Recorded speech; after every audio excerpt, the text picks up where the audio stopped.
हाँ जी, कैसे हैं आप सब लोग। एक बार फिर से हम आज पार्क में आ गए हैं एक नया वीडियो शूट करने के लिए और एक नए टॉपिक के साथ। तो आज ये मेरा 7वां वीडियो है जो कि मैं बना रहा हूँ अपने मैराथन के प्रेप के ऊपर। कुछ दिनों से मेरे राइट वाले कान में थोड़ी सी दिक्कत हो रही है, पता नहीं थोड़ा बंद बंद सा लग रहा है। तो 2-3 दिन पहले मैं डॉक्टर के यहाँ गया तो उन्होंने मुझे कुछ दवाइयाँ लिख के दी थी। और ये जो बाहर की जो शोर आ रही है इसके लिए मैं माफ़ी चाहूँगा। इतना हालत ख़राब है कि माइक वाइक लेके मैं आ नहीं सकता, तो इसलिए तो आज चक्कर ये था कि आज पार्क आने का मन तो नहीं था, लेकिन मैं फिर भी आ गया। क्योंकि अगर आप अपना जो किसी चीज़ के लिए आप प्रिपरेशन कर रहे हैं और अगर आप 1-2 दिन बीच में उसमें आप अगर ब्रेक ले लेंगे तो जो है आपकी जो प्रिपरेशन है वो उसी जगह समाप्त हो जाती है। फिर अगले दिन से आपको फिर से शुरू करना पड़ता है। या आपका जो प्रिपरेशन है, चाहे वो पढ़ाई हो या कोई फिटनेस का मामला हो या फिर आप अगर डाइट में जा रहे हैं उसका मामला हो, आपने जल्दी गलती से खूब सारा कहीं पार्टी में जाके खूब सारा खाना खा लिया हो, तो सबका जो स्टार्टिंग पॉइंट है वो यही होता है कि अगर आपने एक बार उसको बीच में अगर कट कर दिया तो अगले दिन से वो फिर से नई शुरुआत होती है। उसको आप फिर से बैकलॉग जो है उसको आप फॉरवर्ड नहीं लेके जा सकते हैं। ठीक है, तो आज का जो हम टॉपिक है वो हम बात कर लेते हैं जो सबके घरों में बहुत ही आसानी से मिलने वाली और जिसके बारे में जो कि हमारे देश का जो है एक तरह से एपिडेमिक टाइप का बन चुका है और जिसके बारे में हम बिल्कुल भी बात नहीं करते हैं।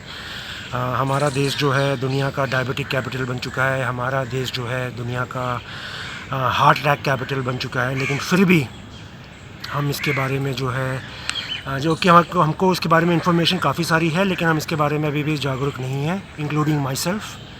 तो वो जो ख़तरनाक चीज़ जो है, वो जो ख़तरनाक पॉइज़न है वो है चीनी, शुगर, जो कि हम हर एक घर गृहस्थी में, चाहे वो गरीब हो या अमीर हो या कुछ भी हो, रेडीली अवेलेबल होता है। और जिसके बिना हमारा जो है सुबह शाम रात दोपहर कभी भी जो है हमारा काम उससे पूरा नहीं होता है। आप चाहे किसी भी सुपरमार्केट चले जाओ, किसी भी दुकान चले जाओ, कोई भी जगह चले जाओ, सबसे ज़्यादा जो 2 चीज़ें किसी भी सामग्री में जो अवेलेबल होती हैं वो होती है, एक तो चीनी की मात्रा बहुत ज़्यादा होती है, दूसरी जो है नमक की मात्रा बहुत ज़्यादा होती है। जैसे कि अब जब हम सब सुबह उठते हैं तो सबसे पहले हमारी दिन की शुरुआत जो होती है वो एक मीठी चाय से होती है।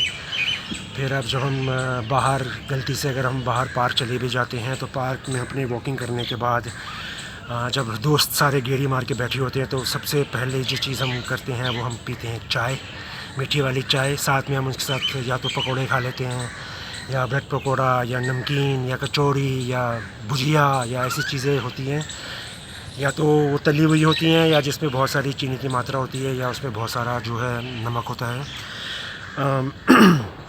उसके बाद घर आते हैं और जैसे कि आजकल नवरात्रि का टाइम चल रहा है और हमको बस जो है एक तरह से बहाना चाहिए होता है कुछ अलग ट्राई करने के लिए, कुछ खाने के लिए। तो जहाँ तक मुझे मालूमात थी, व्रत का मतलब तो ये होता था कि जहाँ पे हम सुबह से लेकर शाम तक बिना कुछ खाए पिए रहें या फल का आहार करें, जहाँ पे हम ज़्यादा तला हुआ सामान ना खाएं, जहाँ पे हम नमक का इस्तेमाल ना करें, जहाँ पे हम चीनी का इस्तेमाल ना करें। लेकिन मैं अब मार्केट में देखता हूँ तो वहाँ पे व्रत वालों के लिए ही व्रत फ्रेंडली जो है इतनी सारी खाने की चीज़ें आ गई हैं, जिसमें आप समझ लो कि आलू के चिप्स हो गए जो कि एकदम डीप फ्राइड वेफर्स हो गए, गजक की पट्टियाँ हो गई और तले हुए बनाना के चिप्स हो गए और शायद वो जो अमरंथ के दाने के लड्डू हो गए जिसमें खूब सारी चीनी और नमक और अपना गुड़ वगैरह डाल के जो है परोसा जा रहा है व्रत के नाम पे। मुझे नहीं लगता कि ये ऐसा व्रत रखने से जो है क्या देवी माँ को क्या ही संतुष्टि मिलेगी, जब हम अपना सिर्फ जीभ का, अपने स्वाद का, जब हम 24 घंटे हमारे दिमाग में सिर्फ स्वाद का ही ख्याल अगर आते रहा है तो फिर स्वास्थ्य जो है हमें खिड़की से या दरवाजे से बाहर फेंक देना चाहिए, जो कि ऑलरेडी हो रखा है। और दूसरी बात यह है कि पूरे समाज में जो सबसे ज़्यादा शोर जो मचता है वो मसता है ड्रग्स के ऊपर कि भैया जो कैसे हमारे पूरे समाज को ड्रग्स ने एक तरह से खोखला बना दिया है। और हमारी जो है क्या नारकोटिक टेररिज्म हो गई है, और फाइट अगेंस्ट ड्रग्स हो गया है, और फाइट अगेंस्ट अल्कोहल हो गया है, और फाइट अगेंस्ट टोबैको हो गया है। वो सब चीज़ें तो हमारे में बहुत सारी बातें करते हैं, लेकिन जो ये साइलेंट किलर है, जो कि एक छोटे से बच्चा जो कि जिसने अभी तक चलना भी नहीं सीखा, जो अभी बोलना भी नहीं सीखा, जो अपने उठ के बैठना भी नहीं सीखा, उतनी उम्र के बच्चों से लेकर जो बुज़ुर्ग तक लोग हैं, हम जो हैं एकदम ये जो ख़तरनाक ये जो नशा है चीनी का और एकदम नमक का, इसने हमारे समाज को एकदम घेर के रखा हुआ है। और जो है हम इसके बारे में ऐसा हो गया कि हम इसके बारे में बात भी नहीं करना चाहते। मुझे नहीं लगता है कि सिर्फ ड्रग्स और अल्कोहल और सिगरेट के बारे में बात, टोबैको के बारे में बात करने से हमारा समाज जो है एक तरह से समृद्ध बन जाएगा।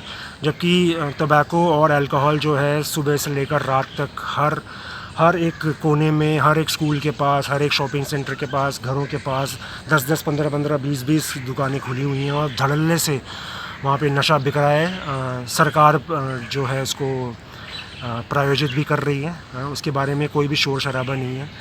लेकिन जो ये साइलेंट किलर है चीनी और नमक, इसके बारे में समहाउ ना सरकार जागृत है, ना हमारे जो जनता है वो जागृत है।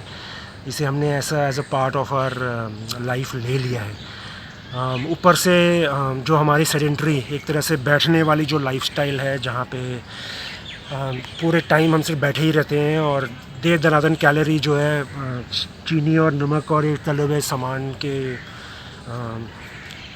प्रयोजन से जो हम अपने शरीर में जो एम्प्टी और पॉइजनस जो कैलोरी हम भरे जा रहे हैं, वो उसकी वजह से जो है आज हमारे जो यूथ है, मतलब हार्ट अटैक और डायबिटीज़ तो मेरे ख्याल से अब 20-25 साल के अंदर अंदर ही लोगों को होने लग गया है। लोग जो है अपने जिम में कोलैप्स कर रहे हैं, लोग जो है भागते भागते कोलैप्स कर रहे हैं, बैठे बैठे कोलैप्स कर रहे हैं। ओबेसिटी की प्रॉब्लम हो गई है, हाइपरटेंशन की प्रॉब्लम हो गई है। आपको क्या लगता है कि इसका कारण क्या है? पूरी जो इंडियन समाज है वो तो नशा नहीं करती है, लेकिन ये जो घर में जो ये नशा जो हम अपने बच्चों को और अपने बूढ़ों को और अपने आप को जो हम परोस रहे हैं, ये कहीं ना कहीं हमारे पूरे समाज को जो है खोखला कर चुका है। हम कुछ साल पहले हम बहुत प्राउड फील करते थे कि इंडिया जो है एक राइजिंग नेशन है, एक यंग नेशन है जिसकी पॉपुलेशन बहुत यंग है। लेकिन अनफॉर्चुनेटली मुझे ये बताना पड़ रहा है कि ना सिर्फ हमारा जो इंडिया का पॉपुलेशन यंग है, बल्कि इंडिया का जो यूथ पॉपुलेशन है वो एक तरह से बीमार पॉपुलेशन है। और ये आपको अभी पता नहीं लगेगा, ये आपको अगले 20-25 ईयर्स में आपको पता लगेगा, जब हमारी जो यूथ जो एक तरह से 40, 45, 50 प्लस को टच करेगी, और उनकी जो है आयु एक तरह से बढ़ती रहेगी, तब आप ये जो आज का जो पैंडेमिक है, तब हमको उस दिन पता लगेगा। उस दिन हम जो है इसको रिवर्स बिल्कुल भी नहीं कर पाएंगे। तो मेरी आपसे ये गुजारिश है कि अगर आप जैसे मैं भी हूँ, मैं भी चीनी का बहुत ही ज़्यादा शौकीन हूँ। ऐसे बहुत सारे दिन बीत जाते हैं जब मैं लगातार बहुत मार्केट से स्वीट्स खाता हूँ। मुझे भी ये नहीं करनी चाहिए, लेकिन मुझे ये आइडिया है कि मैं जो है अपने बॉडी में पॉइज़न डाल रहा हूँ। लेकिन एटलीस्ट एक सेविंग ग्रेस मेरी ये है कि मैं जो कैलोरीज़ मैं रोज़ इंटेक करता हूँ, चाहे वो शुगर के थ्रू ही वो कैलोरीज़ हों, मैं पूरी कोशिश करता हूँ कि मैं पार्क में आके उस कैलोरीज़ को मैं जितना हो सके उतना उसको मैं रिलीज़ करूँ। इस मामले में मैं बिल्कुल भी जो है लेज़ीनेस नहीं दिखाता हूँ। दूसरी बात यह है कि हमारे सारे जो विशेष समारोह होते हैं या फेस्टिवल्स होते हैं, उसमें जो नंबर 1 जो इंग्रेडिएंट होती है वो होती है शुगर, और नंबर 2 जो इंग्रेडिएंट होती है वो है सॉल्ट। घर पे कोई आया है तो चीनी, अगर दिवाली का कोई गिफ्ट देना है तो उसमें चीनी के मिठाइयाँ, अगर नवरात्रि आ रही है तो उसमें चीनी की मिठाइयाँ, कोई बर्थडे है तो सबसे पहले हम उसमें केक काटते हैं। अगर हमने अगर एग्ज़ाम पास कर लिया तो लड्डू, समझ रहे हो? तो ऐसे कोई भी हमारी जो अच्छे कार्य जो हम करते हैं उसके बैकग्राउंड में जो है हम अपने आप को पॉइज़न फीड करते हैं, और उस पॉइज़न को हमने जो है एक तरह से एक पार्ट ऑफ लाइफ बना लिया है। इस माइंडसेट को हमने जो है अपनी ज़िंदगी से हटाना पड़ेगा। मैं नहीं कह रहा कि चीनी खाना बिल्कुल ही ख़राब बात है, लेकिन चीनी और सॉल्ट जो है हमारी ज़िंदगी नहीं बन जानी चाहिए। हमें बिल्कुल भी इस बात का ध्यान रखना चाहिए कि अगर हमारी बॉडी जो है उसको हज़म नहीं कर पा रही है तो we should be able to identify it. हमें उसको पहचानना बहुत ज़रूरी है और उसको इमीडिएटली कट करना बहुत ज़रूरी है। वंस इन अ वाइल, चलो हफ्ते में एक दिन आपने अगर चीट मील खा लिया चलो ठीक है, लेकिन आपको ये मेक श्योर करना होगा कि बाकी 6 दिन जो है आप पार्क में या जिम में कहीं पे भी आके दबा के जो है आप जो है अपनी कैलोरीज़ को बर्न कर रहे हैं। वरना देखते ही देखते कैसे ये पॉइज़न आपके जहन में बैठ जाएगा आपको बिल्कुल भी अंदाज़ा नहीं होएगा और फिर पछताने से कोई फ़ायदा नहीं है। तो मैं गुजारिश करता हूँ कि जो है आप अपनी शुगर और सॉल्ट के इंटेक को कंट्रोल में रखिए। अगर हो सके तो ना करिए। अगर मेरे जैसे आप शुगर के एकदम शौकीन हैं तो कोशिश करिए कि हफ्ते में एक बार करें। और अगर आप जैसे तैसे रोज़ कर ही रहे हैं तो सारी एम्प्टी कैलोरीज़ को आपको अपने अगले दिन सुबह पार्क में आके उसको बर्न करना आवश्यकता है। उसको आप बिल्कुल भी इग्नोर नहीं कर सकते हैं। चलो ठीक है, तो आज मैं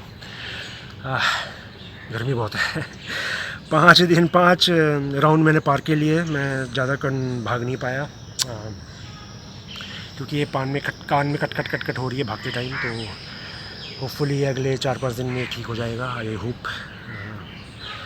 चलिए, तो आज ये मेरा 7वां वीडियो यहीं पे समाप्त होता है। आप अपने स्वास्थ्य का ख्याल रखिएगा और ये जो स्लो पॉइज़न जो हमारे घरों में ईज़िली अवेलेबल है उसके बारे में आप बिल्कुल सोचिएगा इसके बारे में कि जो मैं कह रहा हूँ गलत है या सही है। अगर आपको लगता है कि मैं गलत कह रहा हूँ तो प्लीज़ आप कमेंट करके ज़रूर इसके बारे में एलॉबरेट करिएगा कि मैं क्यों गलत हूँ।